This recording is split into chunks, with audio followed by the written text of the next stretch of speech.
Aimer, c'est savoir dire je t'aime sans parler.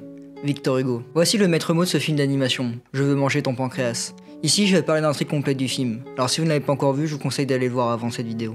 Le sujet exploré dans cette œuvre est l'une des plus complexes de l'humanité, le sentiment amoureux. C'est une émotion aussi ancienne que l'humanité elle-même, et pourtant personne ne peut l'expliquer. Sakura, second rôle de l'histoire, nous est présentée mourante. Ses jours sont comptés. Quant à notre protagoniste, Haruki, il est initialement indifférent à l'amour, n'y porte aucune attention. Cela rend son amour pour Sakura d'autant plus pur. Au point il ne se considère même pas amoureux, tant cette expérience est nouvelle pour lui. Pourtant nos deux protagonistes sont totalement opposés. Sakura est extravertie et très expressive. Quant à Haruki, il est calme et réservé d'humeur morose. Alors, comment nos deux personnages peuvent-ils s'apprécier? Et c'est là que la magie de l'amour opère, lorsque ce sentiment amoureux change un homme. Haruki, initialement antipathique, devient finalement sociable amoureux. C'est un sentiment qui naît au fond de nous, qui nous lie de plus en plus à la personne face à nous, et que l'on ne considère plus notre existence qu'à travers nos yeux, mais via le prisme de notre moitié. Leur différence est finalement leur point commun. Ils ignorent tout l'un de l'autre, et se découvrir devient leur enjeu, un terrain propice à la séduction pour mieux se connaître. L'intimité rime avec sincérité. Pendant la scène de l'hôtel, nos deux personnages tombent les masques. Haruki au début semblait totalement désintéressée de la situation.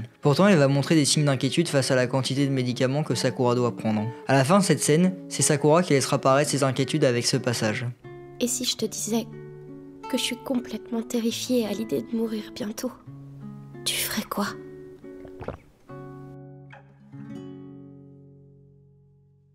Alors, peut-on vivre pour aimer? George Sand a dit « Il n'y a qu'un bonheur dans la vie, c'est d'aimer et d'être aimé ». Mais alors, est-ce forcément une forme de dépendance de vouloir aimer pour vivre? Et je répondrai pas nécessairement. Car nous ne voulons pas juste aimer pour vivre, non, nous cherchons l'être aimé, la bonne personne.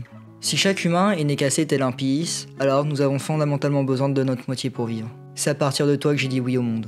Paul Eluard. Pour moi, vivre, c'est aimer. C'est se lier émotionnellement à quelqu'un. Donner et recevoir de l'amour, c'est essentiellement dans ce but que nous sommes là selon moi. Prendre soin d'elle et se sentir si bien à ses côtés qu'on pourrait tout abandonner. Voilà ce qui donne un sens à notre vie, ce qui nous fait nous sentir vivants. Et au fond de nous, vibrer. Comment peut-on traverser l'existence sans personne à nos côtés pour attester de notre présence sur Terre? Les liens que nous tissons avec les autres sont la preuve que nous sommes vivants. Une empreinte que nous laissons en l'autre. Mon cœur bat parce que mes amis sont là pour le faire battre. Mon corps existe parce que mes amis l'effleurent. L'amour, voilà ce qui, selon moi, rend la vie de chaque être humain plus belle.